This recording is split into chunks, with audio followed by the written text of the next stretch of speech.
నమస్తే. ఇన్నాళ్ళు నన్ను సపోర్ట్ చేస్తూ, ఎంకరేజ్ చేస్తూ మీ ప్రేమని నాకు అందిస్తున్న ప్రతి ఒక్కరికి కృతజ్ఞతలు.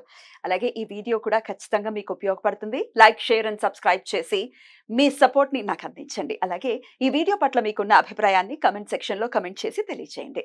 ఇప్పుడు వీడియోని చూద్దాం. జీవితంలో రకరకాల సమస్యలతో బాధపడుతున్నారా? ముఖ్యంగా ఆర్థిక సమస్యలతో సతమతమవుతున్నారా? ఎన్నో పరిహారాలు చేసి అలసిపోయారా? మంచి మార్గం దొరకాలని కోరుకుంటున్నారా? అయితే రండి, విశ్వాన్ని ఎలా అడగాలో తెలుసుకుందాం. లా ఆఫ్ అట్రాక్షన్ క్లాసెస్ మీకోసం మన ఛానల్లో. వివరాల కొరకు సంప్రదించండి. నమస్తే, వెల్కమ్ టు అవర్ ఛానల్. నేను పద్మిని. ప్రస్తుతంతో పాటు ప్రముఖ ఆధ్యాత్మికవేత్త, సూర్య ఉపాసకులు, sun spiritual society founder Vikramaditya గారు ఉన్నారు. మాట్లాడదాం. సార్ నమస్తే. సార్, సూర్యోస్మి తల్లి. ఏ రాశి వాళ్ళు ఏ జ్యోతిర్లింగాన్ని దర్శించుకోవాలి అనే విషయాన్ని చాలా అద్భుతంగా వివరిస్తున్నారు. ద్వాదశ రాశులకి సంబంధించి ద్వాదశ జ్యోతిర్లింగాల గురించి చెప్తూ ఉన్నారు. కాబట్టి మరి ధనస్సు రాశి వారు ఏ జ్యోతిర్లింగాన్ని దర్శించాలి, ఎటువంటి సమస్యల నుంచి అధిగమించడం కోసం ఖచ్చితంగా ధనస్సు రాశి వారు ఈ జ్యోతిర్లింగాన్ని దర్శించే తీరాలి అనేది ఒకసారి మీ ద్వారా. సార్, నిజంగా ఇదొక దైవ సంకల్పంగా భావిస్తాను. ఎందుకంటే మనం ఇది మొదలుపెట్టి ఎన్ని రోజులైంది? మనం ఒక 10 రోజులు అవుతుంది అంతే. అంటే మనం 10-15 మూడు విడతలుగా చేసాం. అవును. ఫస్ట్ 3 ఎపిసోడ్, 3 రాసులు, రాసులు, తర్వాత 3 రాసులు, తర్వాత మూడు సెట్లు అయితే ఇది మనం 4వ భాగంగా మాట్లాడుతున్నాం కదా. అంటే సుమారు ఒక నెల రోజులు అనుకుందాం, 20 రోజులు కదా. అంతే. స్వామి రిప్లై ఎంత త్వరగా ఇస్తాడంటే, ఏమిచ్చాడు? ఆ ద్వాదశ జ్యోతిర్లింగాలకు సంబంధించిన స్వామి ఎవరు? పరమేశ్వరుడు. అవును. మనం మాట్లాడుకుంటూ ఉంటాం, ఇది చేయండి అది చేయండి, రిటర్న్ వస్తుంది అంటుంటాం కదా. రిటర్న్ ఎంత త్వరగా ఇచ్చేస్తాడంటే అంత త్వరగా. నిజంగా ఆయన దయాలు తండ్రి కదా. ఎస్, వెంటనే ఇచ్చేసాడమ్మా. రీసెంట్ గా ఒక ఆయన ఫోన్ చేసి,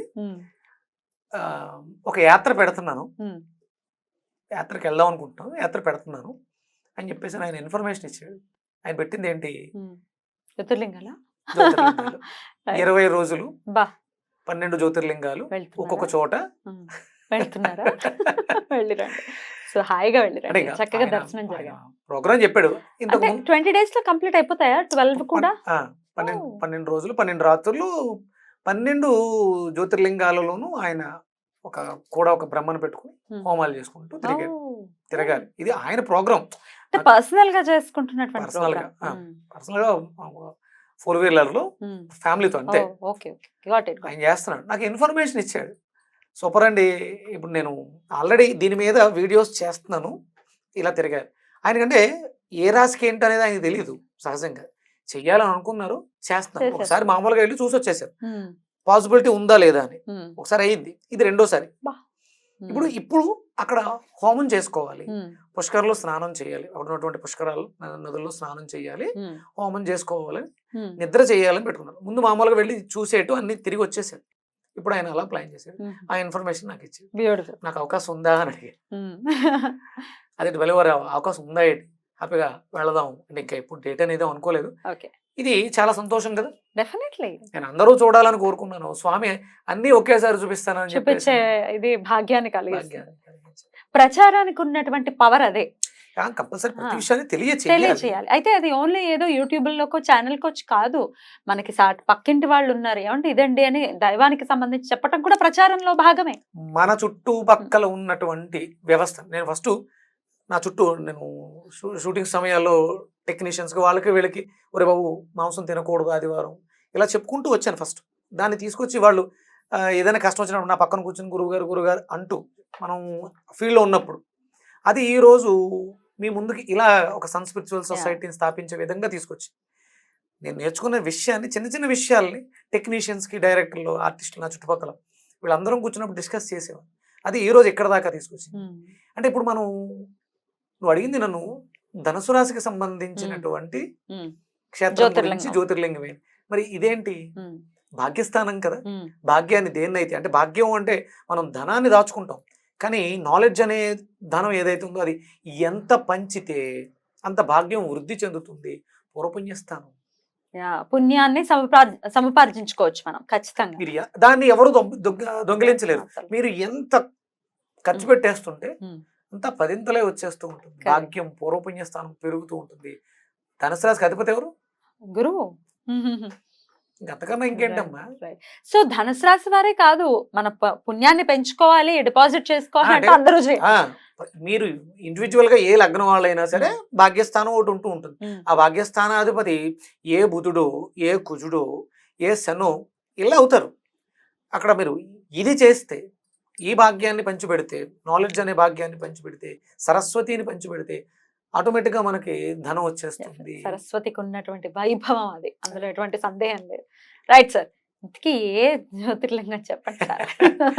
అంటే నన్ను చాలా విరివిగా ఇలా అంటే అలా తీసుకెళ్లిపోయేటువంటి క్షేత్రం అది. నేను విరివిగా చాలా సార్లు వెళ్ళినటువంటి క్షేత్రం. ఇంకేమిటి అత్యద్భుతంగా కాశీ విశ్వనాథుడు, విశ్వనాథుడు. కాశీ అమ్మ, వారణాసి. అదృష్టవంతులు వీళ్ళు నిజంగా. నిజంగా చాలా అదృష్టవంతులు. ఇంకొకటి ఏంటంటే మనం అందరం కూడా కాశీ వెళ్తాం, విశ్వేశ్వరుడిని చూస్తాం, విశ్వనాథుడిని చూస్తాం, అలాగే విశాలాక్షిని చూస్తాం. అలాగే ఈ మధ్య కాలంలో మనం ద్వాదశ ఆదిత్యుల్ని చూస్తున్నాం. కానీ ఇంకొకటి ఏంటంటే గురుగ్రహం యొక్క జన్మస్థలం కూడా అక్కడే, కాశీయే. అక్కడే ఉందా? అక్కడే ఉంది. మీరు హరిశ్చంద్ర ఘాట్ నుంచి లోపలికి వెళ్తే అక్కడ గురుడి దేవాలయం ఉంది. మీరు నెట్ లో మనం గురు దేవాలయం అని కొడితే, బృహస్పతి దేవాలయం అని కొడితే వస్తుంది. అక్కడ మనం శనగల్ని దానం ఇవ్వడం ద్వారా, నివేదన చేయడం ద్వారా, పసుపు వస్త్రాన్ని అక్కడ ప్రజెంట్ చేయడం ద్వారా, పసుపు వస్త్రాలని ధరించుకుని అక్కడ స్వామికి అర్చన చేయడం ద్వారా, అభిషేకం చేయడం ద్వారా ధనుసు రాశి ధనుర్ లగ్నంలో ఎవరైతే ఇబ్బందులు పడుతున్నారో వాళ్ళకి అద్భుతమైనటువంటి పరిష్కారాన్ని చూపిస్తుంది. Beautiful beautiful. అసలు కాశీ గురించి అయితే తెలిసిందే చక్కగా. ఇప్పటిదాకా వెళ్ళలేదు అనుకుంటే కనుక ఒకవేళ ధనుసు రాశి వారు ఖచ్చితంగా వెళ్ళి తీరాలి. కంపల్సరీ వెళ్ళి తీరండి. ఒకవేళ వెళ్ళలేకపోతున్నాం అనడానికి మనకి ఎలాగో ప్రత్యామ్నాయంగా మంత్రం ఇవ్వబడింది. ఆ మంత్రాన్ని పఠించడం ద్వారా కాశీ ప్రయాణాన్ని సుఖమయం చేసుకోవడానికి అవకాశం. తప్పకుండా. అంటే కాశీ వెళ్ళలేకపోతున్నాం అంటే ఆర్థికంగా మాకు లేదండి, ఇబ్బందిగా ఉంది అనుకుంటే చక్కగా మంత్ర రూపంలో కూడా చెప్తున్నారు. మరి ఆ మంత్రం చెప్తారా సార్? తప్పకుండా చెప్పాలి కదమ్మా. చెప్పండి సార్. సానందవనే వసంతం ఆనందకందం హతపాప బృందం వారణాసినాథ మనాథనాదం శ్రీ విశ్వనాథం శరణం ప్రపద్యే. అంటే సహజంగా మనకి అక్కడ గంగమ్మ, అంటే నేను కాశీ మీద నాకు ప్రేమ పెరగడానికి కారణం ఏంటంటే నా వ్యక్తిగత జాతకంలో నాకు రవి గురువు ఉన్న స్థానంలో బలహీనంగా ఉండడం వల్ల అంటే నాకు అనిపించింది. కానీ నా లగ్నానికి నేను రవి ఆరాధనలు చేయకూడదు, గురువర్గ దేవతలు పట్టుకోకూడదు. అవునా అని చెప్పారు. పట్టుకున్నదే రవి కదా. ఇలా ఎందుకు జరిగింది, ఇలా ఎందుకు అన్నారు అని. సరే ఏమవుతుంది, ఒక ప్రయోగం చేస్తే సక్సెస్ అవుతాం, లేకపోతే ఇంతకన్నా మనం అనుభవించిన కష్టాల కన్నా పెద్ద కష్టాలు ఏమి ఉండవు కదా అని చెప్పేసి గట్టిగా పట్టుకోవడం జరిగింది. ఆ పట్టుకున్న తర్వాత అందులో ఉన్న విధంగా ఏంటంటే గంగా నది స్నానం నా లగ్నానికి, నా జాతకానికి గంగా నది స్నానం విశేష ఫలదాయకం. వెళ్ళిపోయిన తర్వాత స్వామి నేను వెళ్ళటమే నాకు లోలార్క కుండానికి వెళ్ళడం జరిగింది. అక్కడ లోలార్క ఆదిత్యుడు ఉంటారు, ఇవి పెద్దగా తెలియదు. నేను మన వీరభద్ర శర్మ గారు నాకు విక్రమాదిత్య నామకరణం చేసింది ఆయనే. ఆయన చాలాసార్లు కాశీ వెళ్ళడం జరిగింది. కానీ ఈ ద్వాదశాదిత్యుల గురించి తెలియదు ఆయనకి. కేవలం విశ్వనాథుడి దేవాలయంలో దర్శనం చేసుకోవడం, విశాలాక్షి దగ్గర పూజలు చేయటం, ఏదో గణపతులు లేకపోతే కాలభైరవుడు తప్ప మిగతావి తెలియదు. ఇక నాతో రావటం మొదలు పెట్టిన తర్వాత మీ ఇద్దరం కలిసి ఈ ద్వాదశాదిత్యుల్ని చూడటం, అక్కడే మనం విశేషంగా పూజలు చేయించడం, ఇవన్నీ చేసాం. అంటే చూడండి, అంటే భగవంతుడు తన వైపు ఎలా తిప్పుకుంటాడు అనడానికి కాశీ ప్రయాణం నన్ను మొట్టమొదటిసారిగా ఫ్లైట్ ఎక్కించి నన్ను కాశీ తీసుకెళ్ళిన, ఒక రకంగా చెప్పాలంటే మిత్రులో ఆప్తులు అనొచ్చు, లక్ష్మణరావు గారని, ఆయన కూడా ఆస్ట్రాలజరు. నన్ను మొట్టమొదటిసారి ఫ్లైట్ ఎక్కించి కాశీ తీసుకెళ్ళినటువంటి క్రెడిట్ నిజంగా. ఎందుకంటే మనం కొన్ని మర్చిపోకూడదు, అది కృతజ్ఞత అనేది మనలో ఉండాలి. ఒక రకంగా నన్ను చేతులు జోడించి నమస్కరించాను, ఎందుకంటే నన్ను మొట్టమొదటిసారి కాశీ తీసుకెళ్ళాను. ఫస్ట్ టైం మేము అందరం సాయిరామ్ శంకర్, మనం పూరి జగన్నాథ్ గారి బ్రదరు, ఆయనకి ఏవో అక్కడ కార్యక్రమాలు చేయించడం కోసం అందరం కలిసి వెళ్ళాం. వీరభద్ర శర్మ గారు, సతీష్ శర్మ, వీళ్ళందరం కలిసి మొట్టమొదటిసారిలో కాశీలో అడుగుపెట్టాం. ఆ కృతజ్ఞత అక్కడ నుంచి మనకు విశ్వేశ్వరుడుతో ఆమమేకం. ఇంకా ప్రతి సంవత్సరం వెళుతూనే ఉన్నాం. వీరభద్ర శర్మ గారు నేను కలిసి వెళుతూనే ఉన్నాం. అందరూ కూడా కంపల్సరీ.